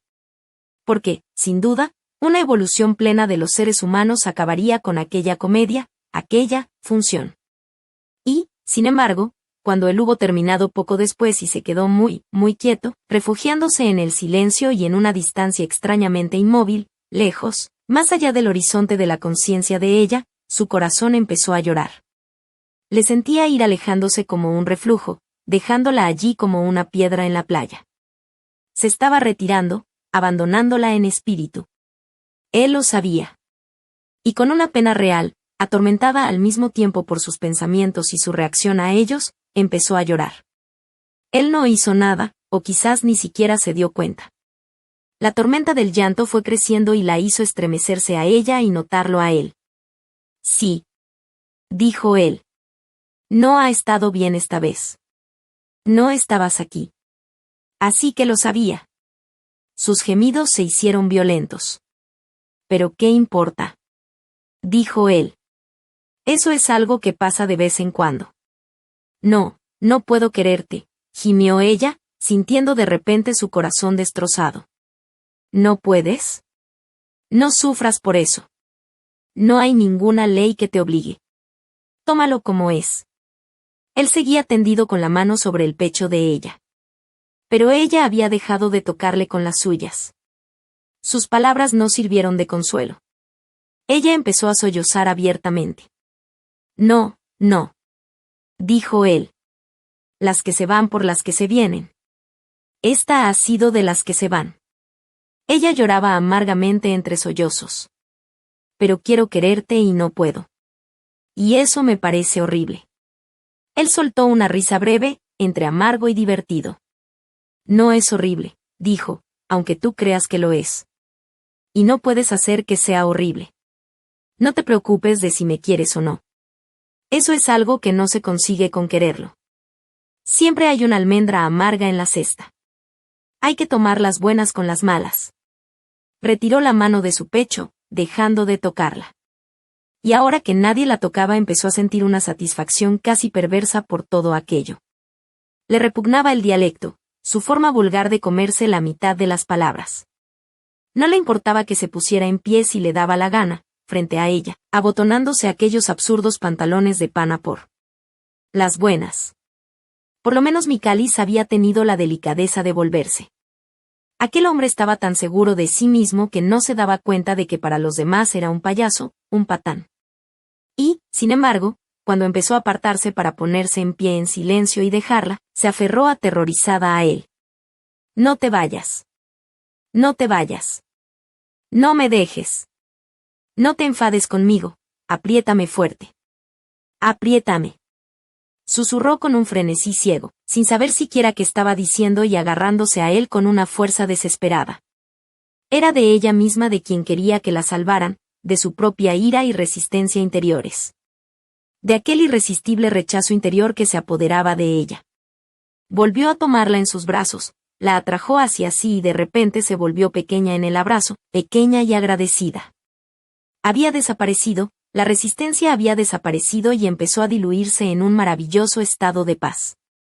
Y mientras iba disolviéndose, pequeña y hermosa en sus brazos, se iba haciendo infinitamente deseable para él. Todos sus vasos sanguíneos parecían escaldados por un intenso y tierno deseo de ella, de su suavidad, de la intensa belleza de ella en sus brazos, inundando su sangre. Y delicadamente, con aquella maravillosa caricia ausente de su mano, en un deseo puro y leve, delicadamente acarició la pendiente sedosa de sus caderas, bajando y bajando entre sus nalgas tiernas y templadas, llegando más y más cerca de su verdadero centro vital. Y ella lo sentía como una llamarada de deseo, tierno al mismo tiempo, y se sentía fundir en aquella llama. Se abandonó. Sintió su pene elevándose contra ella con una fuerza silenciosa, deslumbrante y potente, y se entregó a él. Se dio con un estremecimiento como de agonía y se abrió por completo a él. Qué crueldad si ahora no fuera tierno con ella, porque estaba abierta a él por entero, e indefensa. Se estremeció de nuevo ante su potente e inexorable entrada dentro de ella, tan extraña y terrible. Pudiera entrar con el impulso de una espada en su cuerpo suavemente abierto y aquello sería la muerte. Se replegó con un repentino miedo horrorizado. Pero entró con un lento empuje de paz, el oscuro impulso de la paz y una ternura ponderada y primordial como la que dio origen al mundo en sus comienzos, y el horror desapareció de su pecho, que al fin tuvo el valor de darse en paz, sin reservas. Y tuvo ánimos para darse a todo, toda ella a merced de la corriente. Y parecía que ella misma era como el mar, olas oscuras alzándose y creciendo, ampliándose en un gran impulso, de forma que lentamente toda su oscuridad se puso en movimiento y ella era un océano caracoleando en su enorme masa silenciosa. Oh, y muy en lo profundo de su interior, las profundidades se agitaban y removían en oleadas amplias e interminables. Una y otra vez, en lo más vivo de sí, las profundidades se agitaban y removían en oleadas amplias e interminables. Una y otra vez, en lo más vivo de sí, las profundidades se separaban y conjuntaban de nuevo desde el centro de la suave inmersión, mientras el buceador, más y más profundo, tocaba cada vez más abajo y ella se presentaba al descubierto más, y sus oleadas, con mayor potencia, se alejaban hacia alguna playa dejándola al descubierto, y más cerca llegaba en su inmersión el desconocido palpable, y más lejos desaparecían sus olas, dejándola sola, hasta que de repente, en una convulsión suave y estremecida, el núcleo mismo de su plasma sintió el contacto. Ella misma sintió el contacto, la consumación se extendió sobre ella y ella se fue. Se fue, no estaba, y había nacido una mujer. Oh, magnífico, hermoso. En el reflujo fue consciente de la maravilla. Ahora todo su cuerpo se apretaba con un amor tierno al hombre desconocido, y ciegamente se adhería al pene amansado, que tan tiernamente, tan frágil, tan sin saber, retrocedía tras el fiero empuje de su potencia. Cuando se retiraba y abandonaba su cuerpo aquella cosa secreta y sensible, ella emitió un grito inconsciente de pura pérdida y trató de volverlo a su lugar. Había sido tan perfecto. Tanto había sido el placer. Solo entonces se dio cuenta de la reticencia y ternura diminutas, de capullito, del pene, y un leve grito de maravilla y enervamiento se le escapó de nuevo con su corazón de mujer expresando la tierna fragilidad de lo que antes había sido solo potencia. Ha sido tan maravilloso. Gimió. Ha sido tan maravilloso. Pero él no dijo nada, simplemente la besó con dulzura, todavía tendido sobre ella. Y ella gimió con una especie de beatitud, como la víctima del sacrificio, como algo que acaba de nacer. Y entonces despertó en su corazón la extraña admiración hacia él. Un hombre. La extraña potencia de la virilidad sobre ella. Sus manos vagaron sobre él, con un cierto miedo aún. Miedo a aquella cosa extraña, hostil, ligeramente repulsiva, que él había sido para ella, un hombre. Y entonces le tocó, y él era los hijos de Dios con las hijas de los hombres. Qué tacto tan hermoso, qué puro de tejidos. Qué adorablemente fuerte, y al mismo tiempo puro y delicado, qué quietud del cuerpo sensible. Qué absoluta quietud de potencia y carne delicada. ¡Qué belleza! ¡Qué belleza!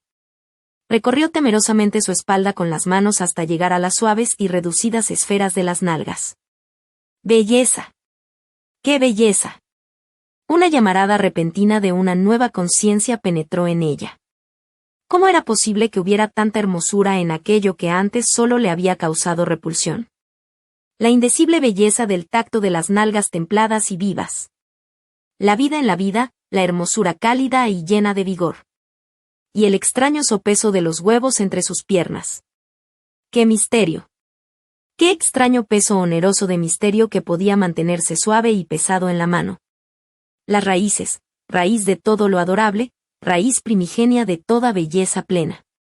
Se apretó a él con un gemido silbante de admiración que era casi espanto, terror. Él la mantenía con firmeza, sin decir nada. Nunca decía nada. Ella se apretó aún más, y más, solo para estar más cerca aún de su milagro de sensualidad. Y en aquella absoluta, incomprensible quietud, volvió a sentir la lenta, impetuosa, erecta, ascensión del falo, la otra potencia. Y su corazón se derritió con un temor incierto. Y aquella vez su estar dentro de ella fue todo suavidad e iridiscencia, una pura suavidad de arco iris por encima de cualquier conciencia. Todo su ser se estremeció, inconsciente y vivo como un plasma. No llegaba a saber lo que era. No lograba recordar lo que había sido. Solo que superaba en delicia a cualquier cosa imaginable. Eso nada más.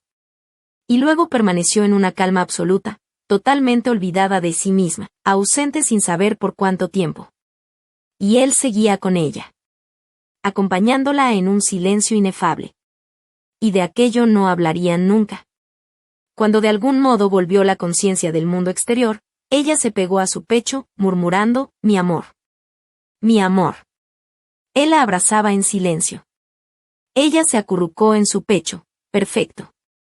Pero su silencio era impenetrable. Sus manos la sujetaban como flores, igual de inmóviles y ajenas. «¿Dónde estás?», susurró ella. «¿Dónde estás? Háblame. Dime algo». Él la besó suavemente, murmurando, «Sí, cariño». Pero ella no sabía qué. Quería decir, no sabía a dónde se le había ido. En su silencio parecía perdido para ella. «¿Me amas, no?», murmuró. «Sí, ya lo sabes», dijo él. «Pero dímelo», suplicó ella. «Sí. Sí. ¿No te has dado cuenta?», dijo él con voz apagada, pero suave y seguro. Y ella se apretó contra él, más cerca aún. En el amor él era mucho más suave que ella, y ella quería que la tranquilizara. «¿Me amas?», susurró ella con toda seguridad. Y sus manos la acariciaron delicadamente, como si fuera una flor, sin el estremecimiento del deseo, con una delicada proximidad. Pero a pesar de todo ella seguía sintiendo la inquieta necesidad del amor como tabla de salvación. «Di que me querrás siempre», rogó ella. «Sí», dijo el distraído. Y ella se dio cuenta de que sus preguntas no hacían más que alejarle. «¿No sería mejor que nos levantemos?», dijo él por fin. «No», dijo ella. pero podía oír su inquietud interior, se daba cuenta de que escuchaba atentamente los ruidos de fuera. Debe ser casi de noche, dijo él. Y ella advirtió el peso de las circunstancias en su voz. Le besó con el desengaño de una mujer que renuncia a un momento de felicidad. Él se levantó, subió la luz de la lámpara de petróleo y comenzó a vestirse sus ropas, desapareciendo rápidamente en su interior. Luego se quedó allí de pie, dominándola, abotonándose los pantalones y mirándola con ojos abiertos y oscuros, con la cara un tanto enrojecida y el pelo en desorden, curiosamente cálido y tranquilo y hermoso a la luz difusa de la lámpara, tan hermoso que ella nunca le diría hasta qué punto lo era. Le hacía sentir deseos de aferrarse a él firmemente, de tenerlo en los brazos, porque había en su belleza una distancia cálida, como de ensueño, que hacía que ella sintiera la necesidad de gritar, de sujetarlo, de poseerlo. Nunca lo poseería. Y así permaneció sobre la manta, con sus caderas curvadas, de una suave desnudez, y él no podía saber en qué estaba pensando. Pero para él era, a pesar de todo, aquella cosa bella, delicada, maravillosa, en la que podía entrar más allá de toda otra. Te amo a ti y entrar en ti, dijo él. ¿Me quieres? Dijo ella, sintiendo que le palpitaba el corazón. Todo se ha arreglado con poder entrar en ti. Te quiero por haberte abierto. Te quiero por haber entrado en ti así. Se inclinó y besó su suave cadera, frotó la mejilla contra ella y luego la tapó. ¿No me dejarás nunca? Dijo ella. No preguntes esas cosas, dijo él. Pero sí crees que yo te quiero, dijo ella. Ahora me has querido más de lo que tú podrías imaginarte. Pero quién sabe lo que pasará cuando empieces a pensar en ello. No, no digas esas cosas. Y no es verdad que pienses que te he estado utilizando, ¿o sí? ¿Cómo? Para tener un hijo. Actualmente todo el mundo puede tener un niño cuando le dé la gana, dijo mientras se sentaba para ajustarse las polainas. Ah, no. Gritó ella. ¿De verdad lo crees? Bueno. Dijo él, mirándola con el ceño fruncido. Esta vez ha sido la mejor. Ella siguió tendida en silencio. Él abrió la puerta con cuidado. El cielo era de un azul oscuro con un reborde turquesa cristalino. Salió a recoger a las gallinas, hablando pausadamente con su perra. Y allí, tendida, Connie se maravillaba ante el milagro de la vida y del ser. Cuando volvió seguía tendida, deslumbrante como una gitana. Él se sentó en la banqueta a su lado. Tienes que venir una noche entera a mi casa antes de irte, ¿lo harás? Preguntó, mirándola y enarcando las cejas con las manos entre las rodillas. Lo harás. Dijo ella, imitando su dialecto, en broma. Él sonrió. Sí, lo harás. Repitió él. Sí. Dijo ella, imitando la melodía del dialecto. Y. Dijo él. Y. Repitió ella. Y dormir conmigo, dijo él. Hay que hacerlo. ¿Cuándo vienes? Quizás el domingo, dijo ella en dialecto. Quizás el domingo. Eso. Y se rió mirándola. No, no puedes, protestó él. ¿Por qué no puedo? Dijo ella, siempre en la lengua vernácula. Él soltó una carcajada. Sus esfuerzos por hablar el dialecto eran de algún modo ridículos. Vamos, tienes que irte. ¿De verdad? Dijo ella. Él tuvo que corregir su forma desacertada de hablar, mientras ella protestaba sin entender del todo las correcciones. Juegas con ventaja. Se inclinó, acariciándole suavemente la cara. Eres un buen chocho, ¿verdad? El mejor chocho de la tierra. Cuando quieres. Cuando te da la gana. ¿Qué es chocho? Dijo ella. Ah, ¿no lo sabes? Chocho. Eres tú ahí abajo, y lo que me das cuando estoy dentro de ti y lo que tú tienes cuando yo estoy dentro. Todo tal como es, todo ello. Todo ello, bromeó Connie. Chocho. Entonces es como joder. No, no. Joder no es más que lo que se hace. Los animales joden. Pero un chocho es más que eso. Eres tú misma, ¿no te das cuenta? Y tú eres mucho más que un animal, ¿o no? Incluso al joder. Chocho. Esa es tu hermosura, cariño. Ella se incorporó y le besó entre los ojos, que le parecían tan oscuros y tan indeciblemente tiernos, tan irresistiblemente bellos. ¿Es verdad eso?, dijo ella. ¿De verdad te importo? Él la besó sin contestar. Tienes que irte, déjame que te limpie, dijo él. Su mano recorrió las curvas de su cuerpo, con firmeza, sin deseo, con un conocimiento suave e íntimo. Mientras corría hacia casa, con la última luz, el mundo parecía un sueño. Los árboles del parque parecían henchirse con el ancla echada en la marea alta, y la inclinación de la cuesta que subía a la casa parecía haber cobrado vida.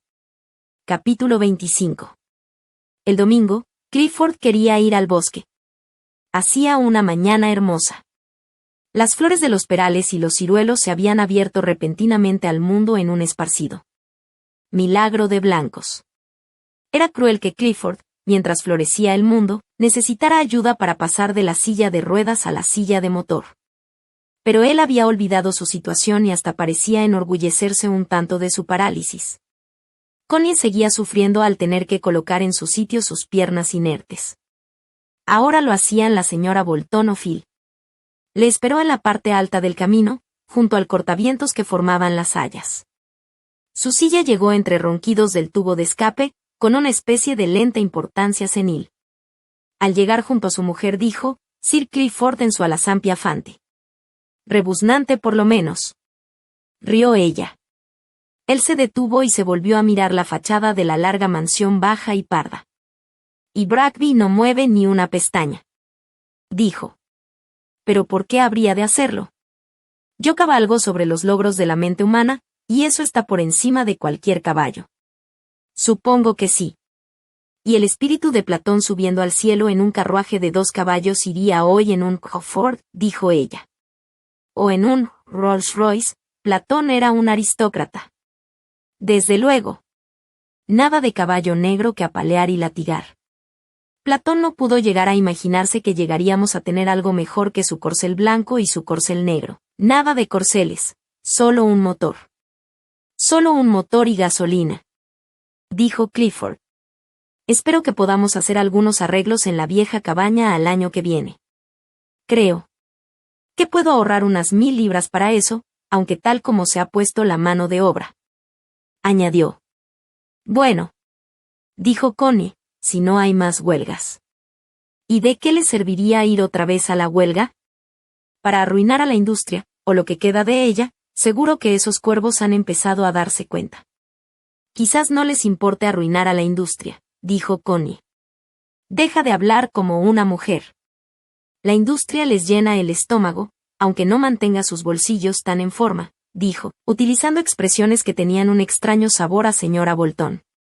¿Pero no decías el otro día que tú eras un anarquista conservador? Preguntó ella inocentemente. ¿Y tú entendiste lo que quería decir?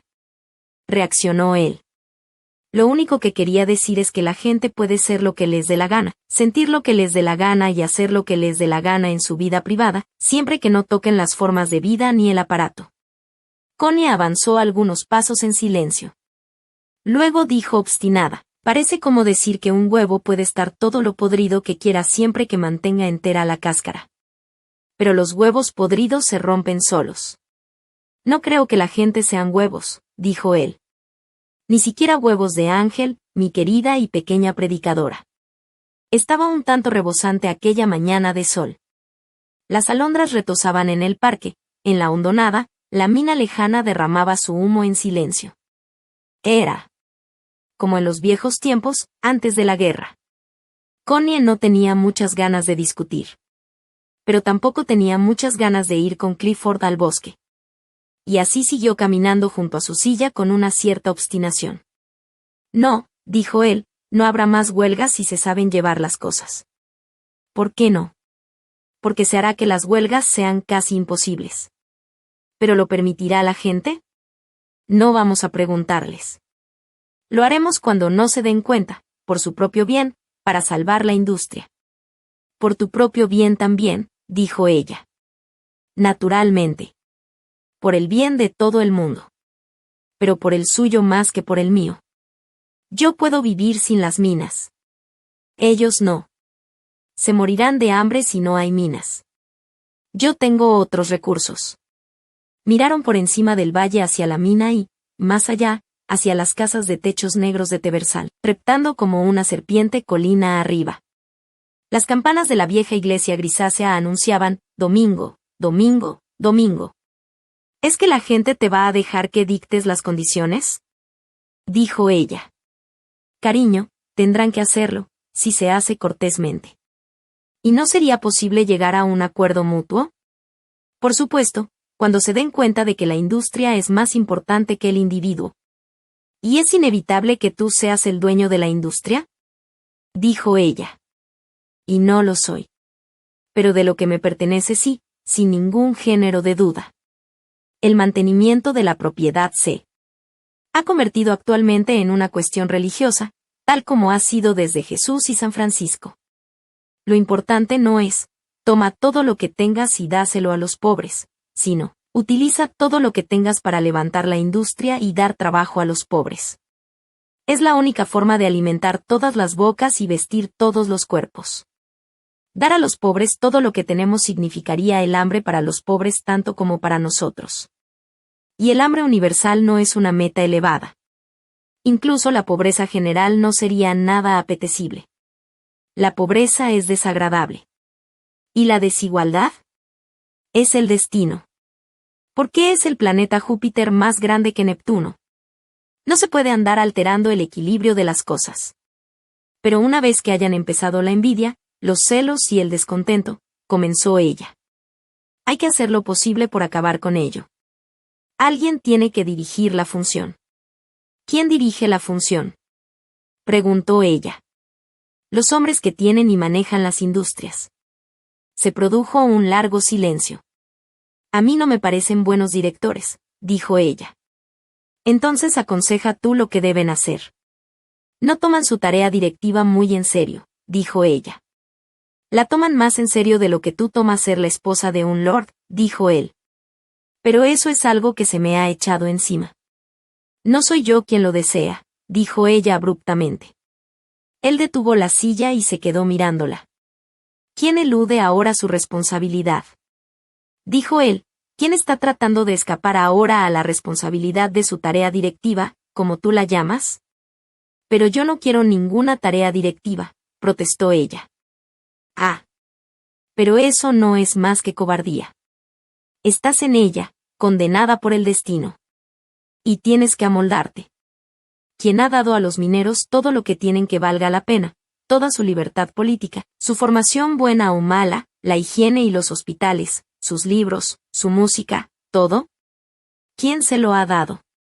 Todos los Braggbys y los Shipleys de Inglaterra han arrimado el hombro y lo seguirán haciendo. Esa es tu responsabilidad. Connie escuchaba y se ruborizó intensamente. Yo querría aportar algo, dijo, pero no me dejan. Hoy todo se vende y hay que pagarlo, y todas esas cosas de las que has hablado no las regalan Bragby y Shipley, las venden y con un buen margen de beneficio. Todo se vende. No se regala ni un latido del corazón por fraternidad real. Además, ¿quién ha arrebatado a la gente su vida natural, su virilidad, para darles a cambio ese horror industrial? ¿Quién lo ha hecho? ¿Y yo qué tengo que hacer? Preguntó él poniéndose verde. ¿Decirles que vengan a saquearme? ¿Por qué este Teversal tan feo, tan horroroso? ¿Por qué son tan desesperadas sus vidas? Ellos construyeron su Teversal, eso es parte de su ostentación de libertad.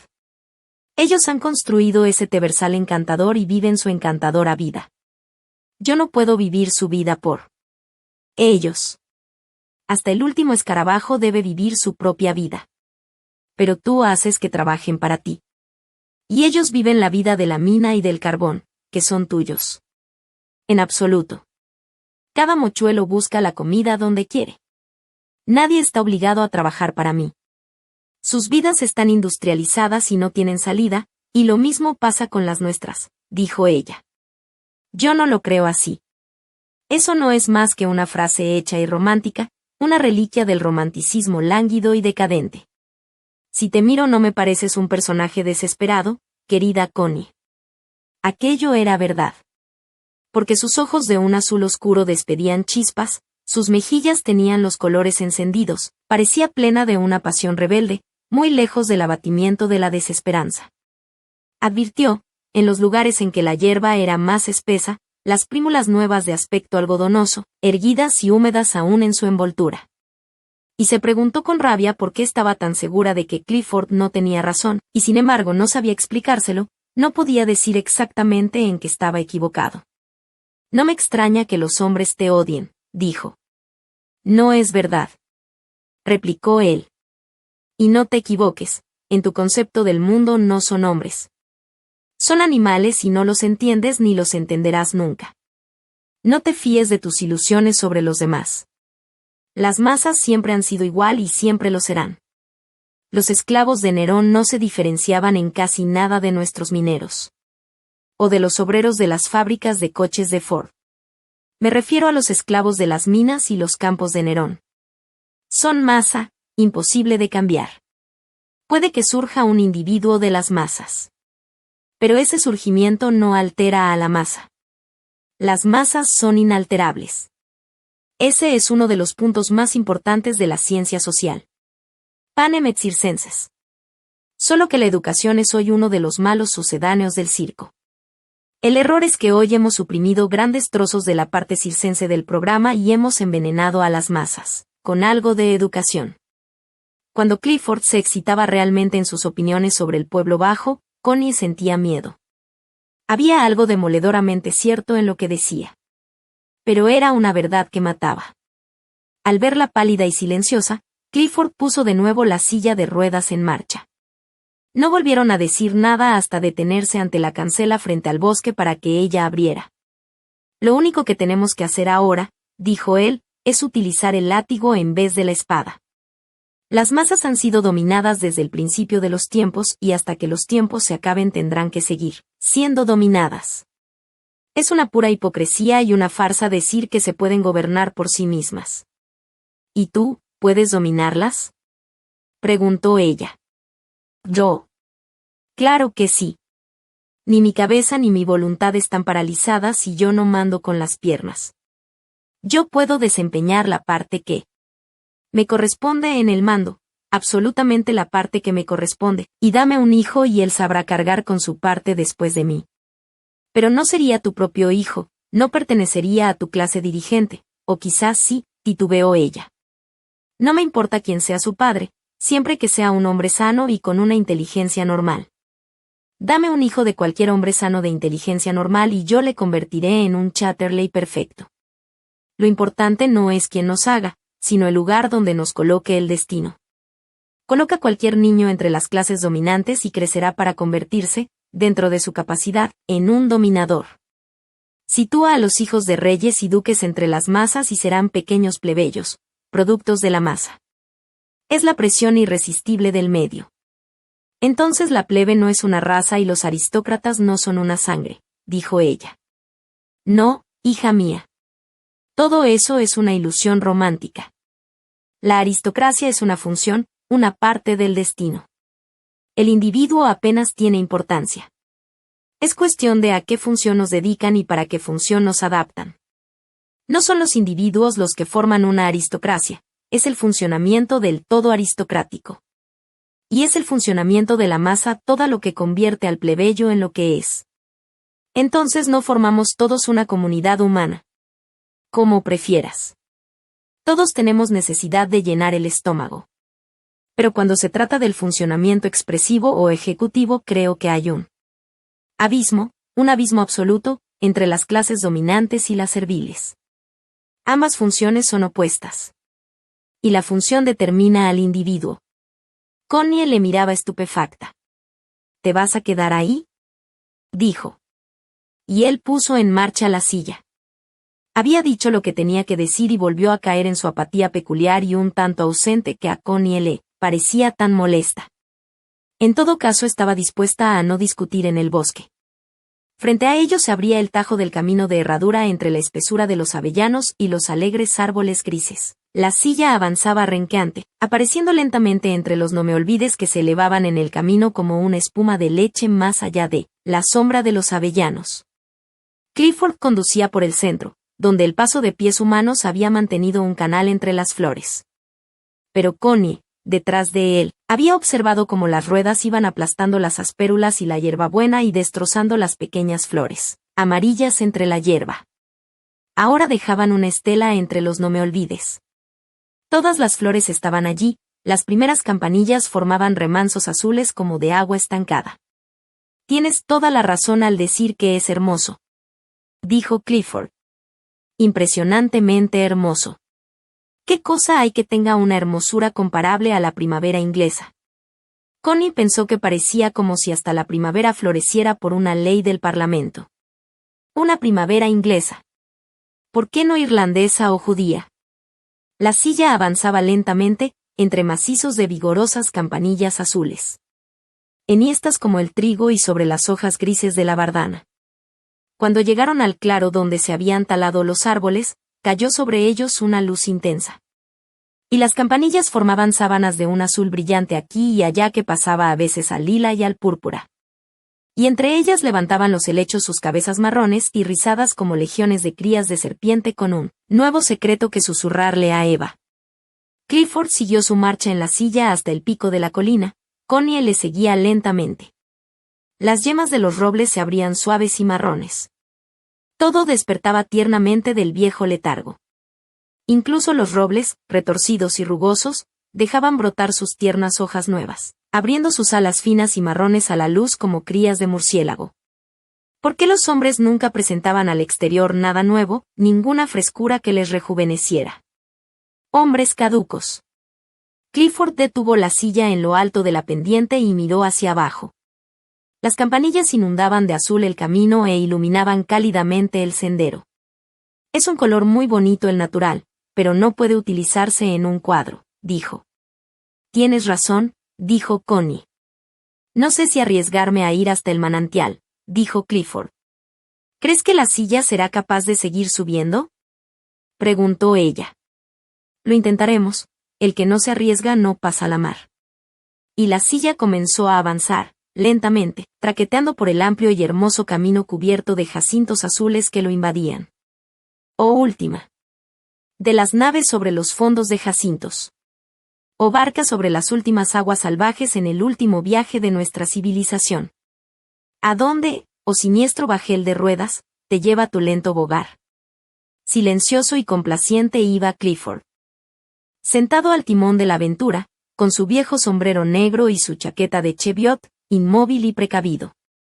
Oh capitán, mi capitán, el gran viaje ha terminado. No, aún no. Colina abajo, siguiendo la estela, venía Constance con su vestido gris, observando el traqueteo de la silla cuesta abajo. Pasaron el estrecho camino que llevaba a la choza. Afortunadamente no era bastante ancho para la silla de ruedas, apenas lo suficiente para una persona. La silla llegó al fondo de la pendiente y giró para desaparecer luego. Connie oyó un ligero silbido a sus espaldas. Miró ávidamente alrededor, el guarda bajaba la colina hacia ella seguido por su perra. ¿Vas ir Clifford hacia mi casa? Preguntó mirándola a los ojos. No, solo hasta el manantial. Ah. Bien. Entonces no tiene que verme. Pero te veré esta noche. Te esperaré en la valla hacia las 10. La volvió a mirar directamente a los ojos. Sí, articuló ella. Oyeron el pa de la bocina de Clifford llamando a Connie. Ella respondió con un La cara del guarda se arrugó con una pequeña mueca y con la mano acarició ligeramente su pecho de abajo arriba. Ella le miró asustada y comenzó a correr colina abajo volviendo a gritar en dirección a Clifford. El hombre la observaba desde arriba y luego siguió su camino con una mueca imperceptible. Descubrió a Clifford cuando ya ascendía lentamente hacia el manantial, que estaba a mitad de la pendiente del bosque de alerces. Él estaba ya allí cuando ella le alcanzó. No se ha portado mal, dijo, refiriéndose a la silla.